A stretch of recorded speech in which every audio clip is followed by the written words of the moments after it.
రెండు జాతీయ పార్టీలను అక్కడ పత్తంగి కలవరపెడుతోందా? గాలివాటం ఎలా ఉంటుందో, ఎటువైపు ఎగిరి చైనా మాంజాల ఎవరి గొంతుకు ఘాటు పడుతుందోనని ఇతర పార్టీలు కంగారు పడుతున్నాయా? ఎంఐఎం కింగ్ అవుతుందా, కింగ్ మేకర్గా మిగులుతుందా? ఎక్కడుందా సిచ్యువేషన్? అక్కడున్న ప్రత్యేక రాజకీయ వాతావరణం ఏంటి? తెలంగాణ మున్సిపల్ ఎన్నికలు అన్ని పార్టీలకు రాష్ట్ర వ్యాప్తంగా ప్రతిష్టాత్మకమే అయినా ఉమ్మడి నిజామాబాద్ జిల్లాలో ఇంకాస్త ఎక్కువన్నట్టుగా మారిపోయిందట వ్యవహారం. అందుకు కారణాలు కూడా ప్రత్యేకంగానే ఉన్నాయంటున్నారు.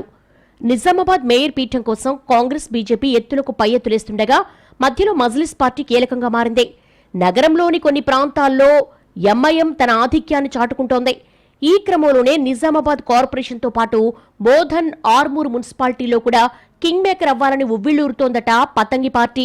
సరిహద్దులో ఉన్న మహారాష్ట్ర మున్సిపల్ ఎన్నికల్లో ఇటీవల ఆ పార్టీ ఊహించని విధంగా సీట్లు గెలుచుకుంది. నాందేడ్, అమరావతి, సంభాజీనగర్, అకోలా, జాల్నా, మాలేగావ్, షోలాపూర్ మున్సిపాలిటీల్లో కింగ్ మేకర్ అయింది ఎంఐఎం. అదే స్ఫూర్తితో ఇప్పుడు నిజామాబాద్ కార్పొరేషన్తో పాటు బోధన్, ఆర్మూర్లోనూ గతంలో కంటే ఎక్కువ సీట్లు గెలుచుకునేలా ప్లాన్ చేస్తోంది. నిజామాబాద్లో అయితే మేయర్ పీఠం లక్ష్యంగా పావులు కదుపుతున్నా డెప్యూటీ మేయర్ మాత్రం పక్కా అనుకుంటున్నట్టుగా తెలుస్తోంది. నిజామాబాద్ కార్పొరేషన్లో మొత్తం 60 డివిజన్లుండగా గత ఎన్నికల్లో 16 చోట్ల గెలిచి రెండో అతిపెద్ద పార్టీగా అవతరించి డెప్యూటీ మేయర్ పదవి దక్కించుకుంది. అందుకే ఈసారి కనీసం 20 సీట్లలో గెలవాలని లక్ష్యంగా పెట్టుకున్నట్టుగా తెలుస్తోంది. గత ఎన్నికలతో పోలిస్తే ఇప్పుడు తమ ప్రాబల్యం పెరిగిందన్నది ఎంఐఎం పెద్దల లెక్క. దీంతో ఈసారి కూడా కింగ్ మేకర్ కావచ్చన్న అభిప్రాయం బలపడుతోంది. అయితే ఇక్కడే మరో విశ్లేషణ కూడా తెర మీదకొస్తోంది.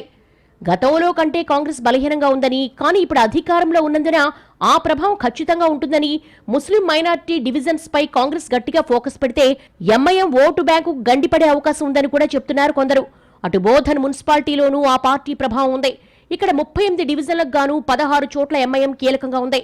గత ఎన్నికల్లో 11 డివిజన్స్ గెలుచుకుంది. ఈసారి మరిన్ని వార్డులు గెలుచుకుని ఇక్కడ కూడా చక్రం తిప్పాలి అనుకుంటున్నట్టుగా సమాచారం. ఇక ఆర్మూరు మున్సిపాలిటీలోనూ ఎంఐఎం ప్రాబల్యం పెంచుకుందట. 36 వార్డులకు గాను గతంలో 1 గెలుచుకోగా ఈసారి 2 అంకెల స్థానాలపై గురిపెట్టినట్టుగా తెలిసిందే. మహారాష్ట్ర మున్సిపల్ ఎన్నికల విజయంతో ఎంఐఎం నేతల్లో జోష్ పెరగడం ఇక్కడ ప్లస్ కావచ్చంటున్నారు. అక్కడి ఫలితాల ఎఫెక్ట్ సరిహద్దుల్లో ఉన్న ఉమ్మడి నిజామాబాద్ జిల్లా మీద ఉంటుందని అంచనా వేస్తున్నారు పొలిటికల్ పరిశీలకులు. అదే సమయంలో కాంగ్రెస్ పార్టీ మాత్రం పట్టు కోల్పోకుండా వ్యూహాత్మకంగా పావులు కదుపుతోంది. కింగ్ మేకర్ ఎవరైనా కావచ్చు గానీ కింగ్ సీటు మాత్రం మాదే అన్నది కాంగ్రెస్ నేతల ధీమా. అదే సమయంలో ఎంఐఎం ఎంత బలపడ్డా కింగ్ మేకర్ వరకు అవగలదు గానీ మేయర్ సీట్లో మాత్రం కూర్చోలేదన్నది కొందరు కాంగ్రెస్ నాయకుల మాట. ఈ పరిస్థితుల్లో రాష్ట్రంలోని మిగతా ప్రాంతాల కంటే ఉమ్మడి నిజామాబాద్ జిల్లాలో మున్సిపల్ ఎన్నికలు ఇంట్రెస్టింగ్ గా మారబోతున్నాయి.